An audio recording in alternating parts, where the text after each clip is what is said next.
දන්නවද මේ විශ්වය තුළ තියෙන දරුණුම පිපිරීම් ගැන? ස්තුතියි සුපර්නෝවා මාව මේ තත්ත්වයට මිනිස්සෙක් කරාට. ඇයි කතා කරමු ඒ ගැන.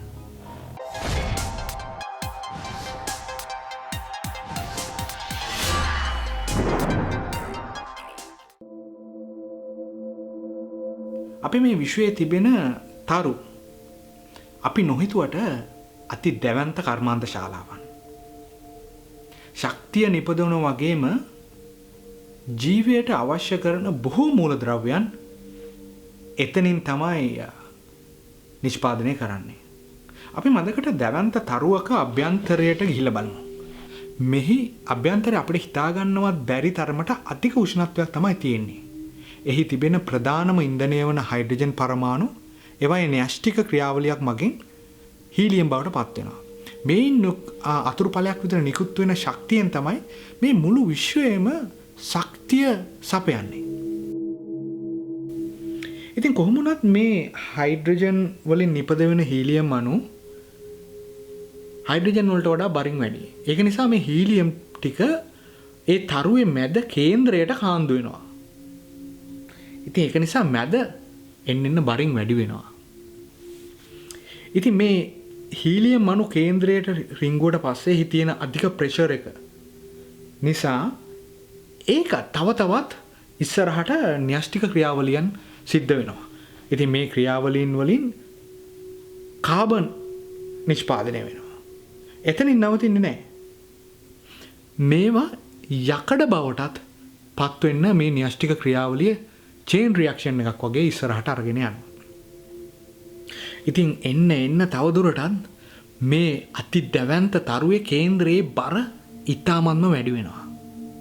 මොකද මේ ආවර්තාව වගේ අගිස්සට යන්න පහළට අගිස්සට යන්න මේ හැදෙන මූලද්‍රව්‍ය අර හයිඩ්‍රජන් හීලියම් වගේ මූලද්‍රව්‍යයන්ට වඩා ඉතාමත්ම බරින් වැඩි. ඉතින් මේ තරුවේ කේන්ද්‍රය එහෙම නැත්නම් කෝ එක අධික බරක් ඇති වෙනවා.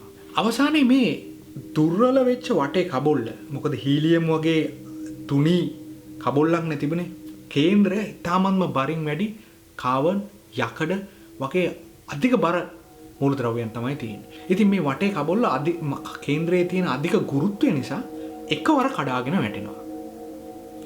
ඉතින් මේ කඩා වැටුණු සැනින් තරුවේ කේන්ද්‍රයත් අස්ථායී වෙනවා. මොකද ඒ කේන්ද්‍රයට දරා ගන්න බෑ අර කඩාගෙන වැටිච්ච ශක්තිය.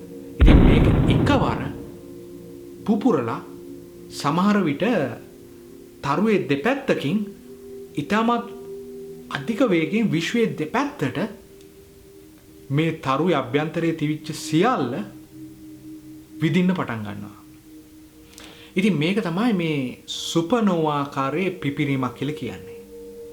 ඉතින් මේ දෙපැත්තෙන් විදින මේ මූලද්‍රව්‍යයන් ෂොක් වේව් එකක් විදියට විශ්වයේ ඈතට පතුරවනවා. මේක අධික ශක්තියකුත් අරගෙන තමයි මේ විශ්වයේ ඈතට මේ විදිල්ල විදින්නේ. ඉතින් මේවට අහුවෙලා ළඟපාත තියෙන සියලුම සමහරට ප්ලැනට් සමහර ග්‍රහ පද්ධතීන් සහ තව සමහර කුඩා තරු උනත් විනාශ වෙලා යන්න පුළුවන්. ඉතින් ඒ වගේම තමයි මේ විදින මේ ෂොක් වේව් එකේ අර තරුව අභ්‍යන්තරයේ නිෂ්පාදනය වෙච්ච කාබන් නයිට්‍රජන් ෆොස්ෆරස් යකඩ ආදී සියලුම මූලද්‍රව්‍යනුත් ඒ ෂොක් වේව් එකත් එක්ක අරගෙන ඈතට විශ්වයට අරන් යනවා. ඉතින් මෙන්න මේ අරගෙන එන පරමාණු තමයි මේ අපේ ග්‍රහ පද්ධතීන් වගේ කුඩා ග්‍රහ පද්ධතීන් හැදෙද්දී ඒ වගේම අපේ තරුව සූර්යයා වගේ සූර්යායන හැදෙද්දී ඒ වායේ තම්පත් වෙන්නේ. ඉතින් මේ සුපර්නෝවා පිපිරීම් නොසිදු වෙන්න මේ විශ්වය තුල කාබන් නයිට්‍රජන් ෆොස්ෆරස් වගේ යකඩ රත්රන් මේ කිසිවක් ඉතුරු වෙන්නේ නැහැ.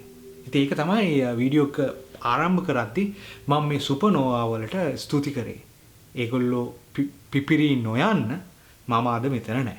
අපි නිකමට හිතුවොත් මගේ මේ අතේ තියෙන කාබන් පරමාණු සමහර විට අදට වසර බිලියන ගාණක් කලින් මගේ මේ පැත්තෙන් පුපුරා ගියපු සුපර්නෝවා එකකින් එකතු වෙච්ච කාබන් අණුත් සමහරට මේ අතේ තියෙන කාබන් අණු මගේ මේ පැත්තෙන් පුපුරා ගියපු වසර බිලියන ගාණකට කලින් ඒ පුපුරපු සුපනෝවා හැකින් මේ විශ්වයට එකතු කරපු කාබන් අණු වලින් වෙන්න පුළුවන් මම හැදිලා තියෙන්නේ. මෙන්න මේ වගේ හරි අපූරු විශ්වය පිළිබඳව බොහෝ කරුණු තියෙනවා අපිට කතා කරන්න. ඒ වගේම තමයි බොහෝ කරුණු අපි කතා කරා විශ්වය පිළිබඳව, සමාන්තර ලෝක පිළිබඳව, ඒලියන්ස්ලා පිළිබඳව. මේ වීඩියෝ ක්ලික් කරලා බලන්න. බැලුව නැති අය වීඩියෝස් රාශියක් ඇති. ගිහිල්ලා බලන්න. ඕගලන්ට අලුතෙන් දැනුමට එකතු කරගන්න. බොහොම ඉස්සෙදි මාත් එක්ක මෙච්චර කලක් එකතු වෙලා හිටිය හැමෝටම subscribe කරේ නැත්නම් අනිවාර්යෙන් subscribe කරන්න. ගිහිල්ලා එන්න. මම සම්පත් වීඩියෝ කතා එකේ